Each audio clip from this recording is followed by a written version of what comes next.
Hussain is a man whose story has transcended generations and borders for over 1300 years. Hussain's selfless pursuit for moral justice in the face of brutal oppression has inspired hope for millions. The Battle of Karbala, where Hussain and his 72 loyal companions bravely stood against an army of thousands, forever changed the course of history.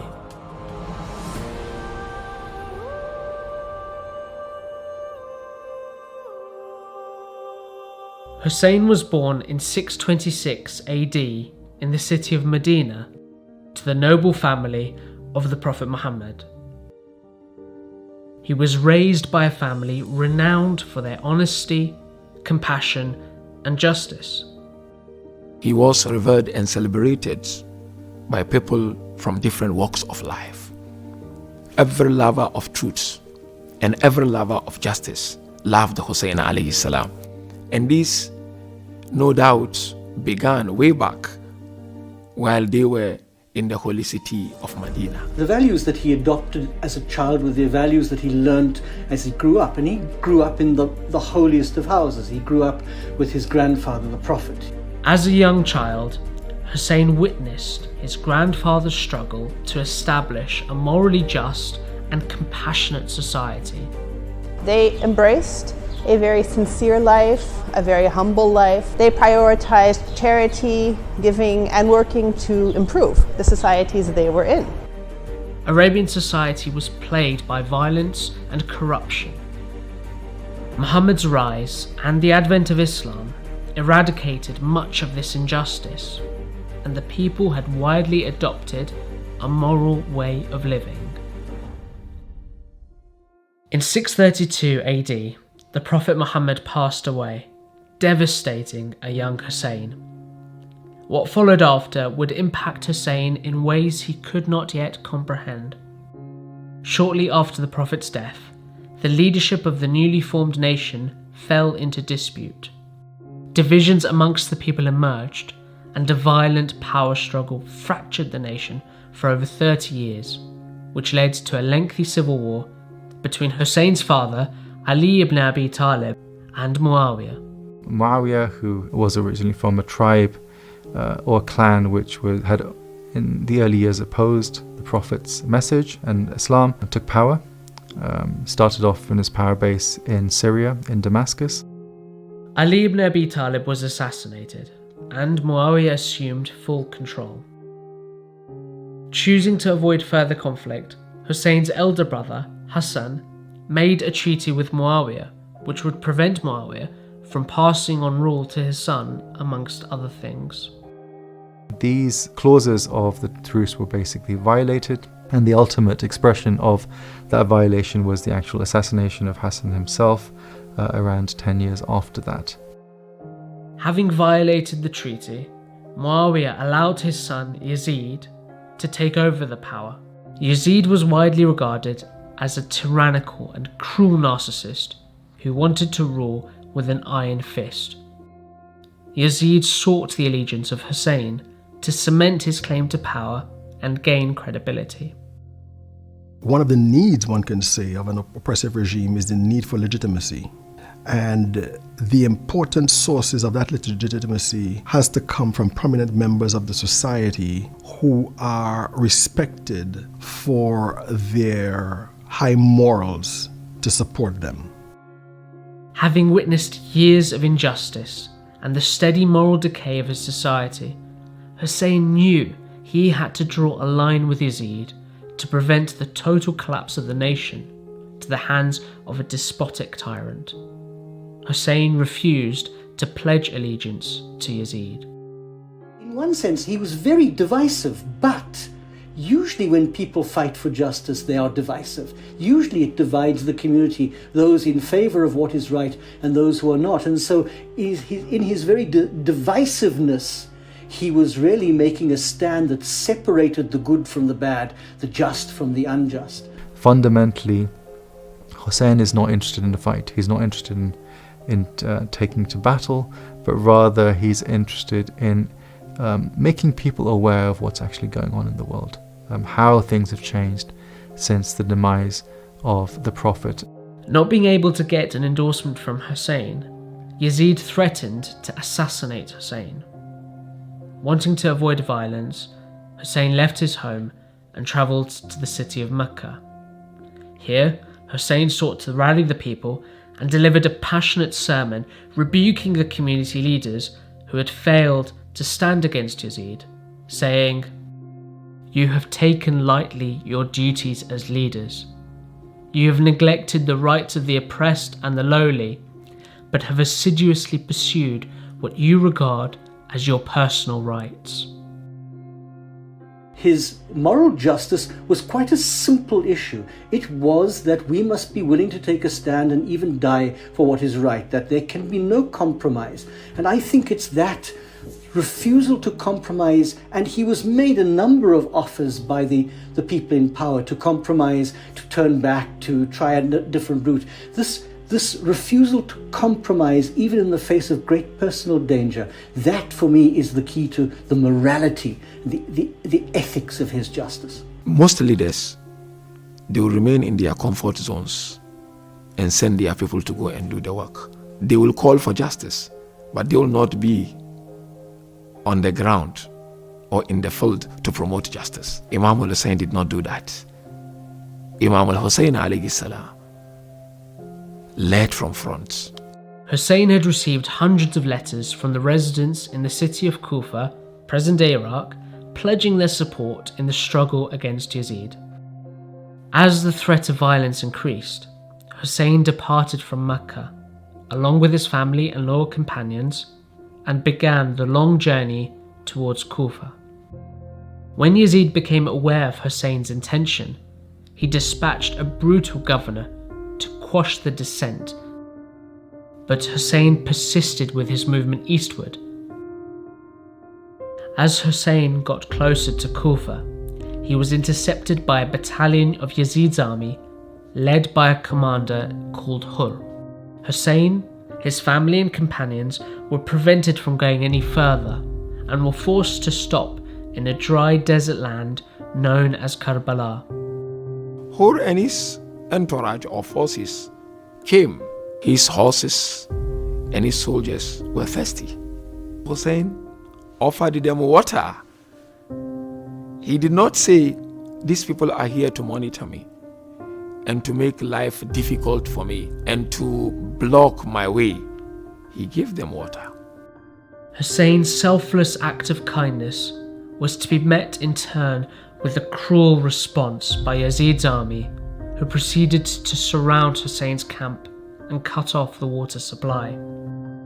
Hussein, his family, and small army of around 72 were left thirsty for 3 days in the blistering heat.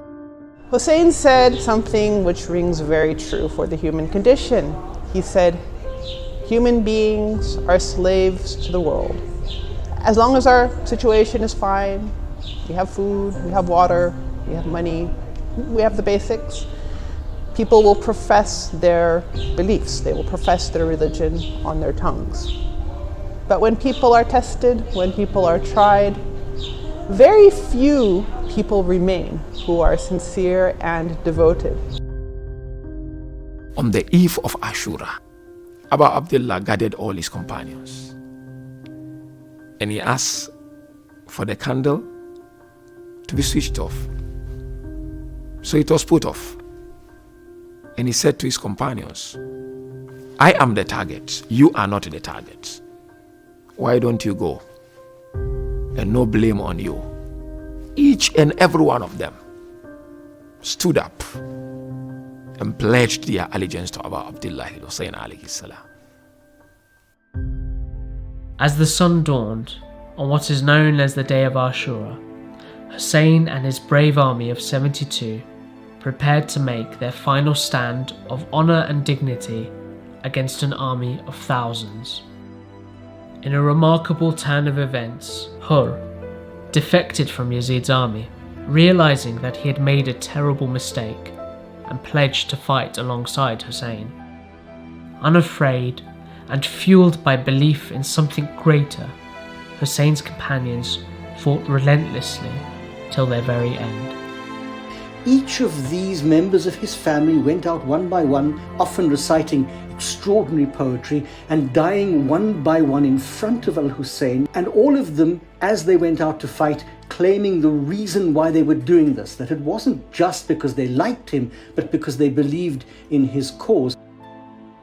In the heat of battle, and despite witnessing the horrific killing of his close friends, Hussein would be heard praying for his enemies, hoping they'd cease partaking in this atrocity. One after the other, Hussein's closest family members were slain in battle as they fought heroically, with each member of his family killed in front of him, including his beloved sons, nephews, and brother. Hussein would rush valiantly into the battlefield to aid them in their last moments. None was spared, not even Hussein's 6-month-old baby, Ali Asghar. Imam al-Hussein carried this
that the women and the children were transported in a very brutal manner to the various leaders of the time, first of all to Kufa and then to Damascus, where they were humiliated and interrogated.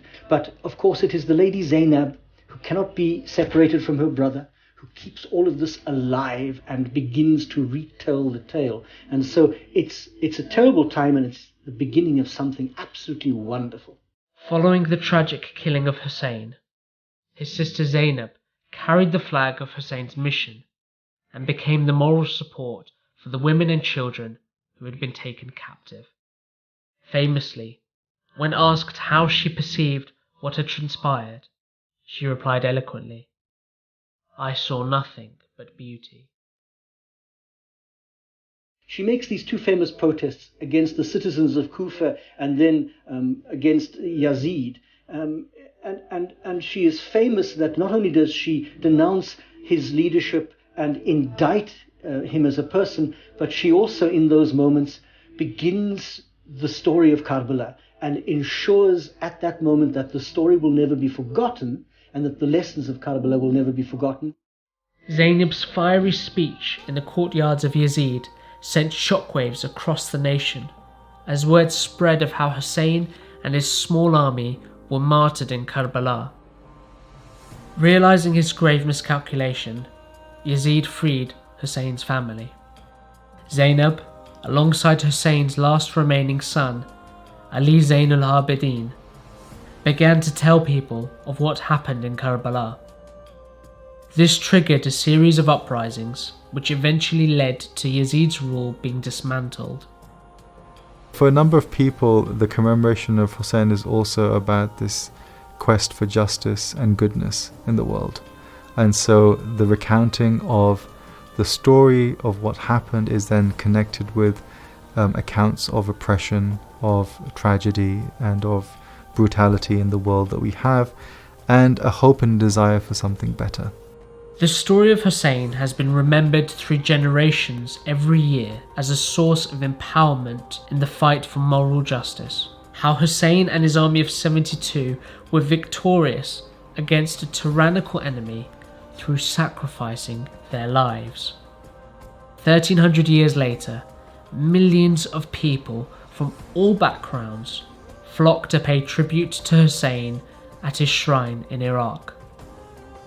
Every time we stand up to fight and we are prepared to sacrifice everything for truth, we are like Hussein. The reason why people can aspire to be like Hussein is because he transcends religious borders and political borders. Justice is a human thing. All human beings, even non-religious human beings, are bound by justice. The revolution continues. We have to create now a Husseini society, which is a society of justice and a society of brave people, who are not afraid of fighting for truth.